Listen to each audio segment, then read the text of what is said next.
Hello बच्चों.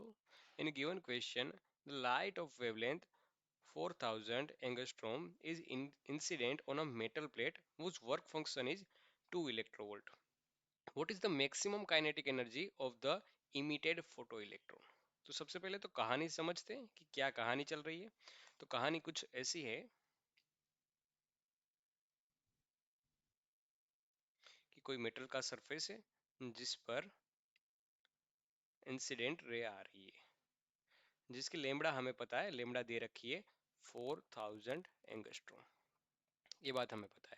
और इसका वर्क फंक्शन 5 दे रखा है, 5 दे रखा है 2 इलेक्ट्रोवोल्ट. इलेक्ट्रोवोल्ट में दे रखा है, इसलिए हम सारी की सारी कहानी इलेक्ट्रोवोल्ट में ही चलाएंगे, क्योंकि जो ऑप्शन है वो भी इलेक्ट्रोवोल्ट में ही है. और हमें बताना है कि यहाँ से जो इमिटेड इलेक्ट्रॉन होंगे, मतलब कि इस इंसिडेंट रे की वजह से कुछ इलेक्ट्रॉन इमिट होंगे, उस इलेक्ट्रॉन की मैक्सिमम काइनेटिक एनर्जी है वो क्या होगी, वो हमें बताना है. ठीक है. तो कंसेप्ट क्या है?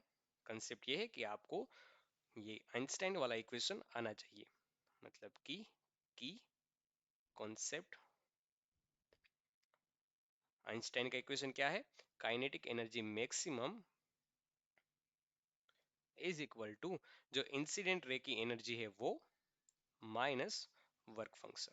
ये इक्वेशन आपको आना चाहिए. यही है हमारा की कंसेप्ट. बस इसी का यूज करके हम कहानी को आगे बढ़ाते हैं.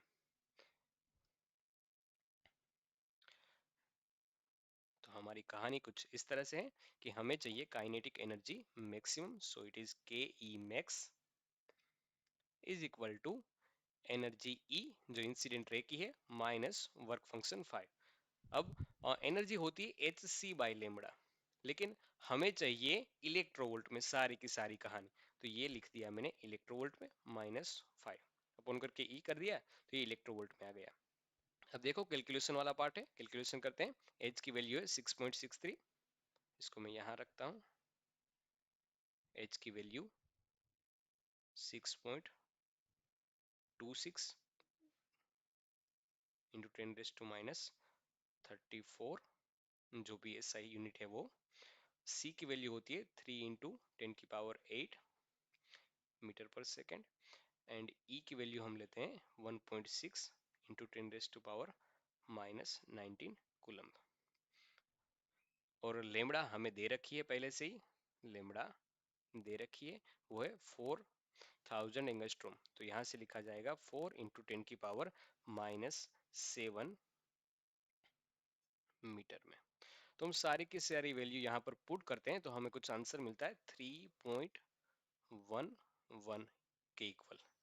माइनस करके वर्क फंक्शन 5 हमें दे रखा है, इट इज 2. ये आंसर का किस में मिलता है? इलेक्ट्रो वोल्ट में मिलता है. तो यहाँ से हमारा फाइनल आंसर बनता है 1.11 इलेक्ट्रो वोल्ट. तो यहाँ से हमें मिलती है मैक्सिमम काइनेटिक एनर्जी. और इसी तरह से हमारा फाइनल आंसर बन जाता है B. B is the right answer for this question. I hope you all guys are understanding. Thank you.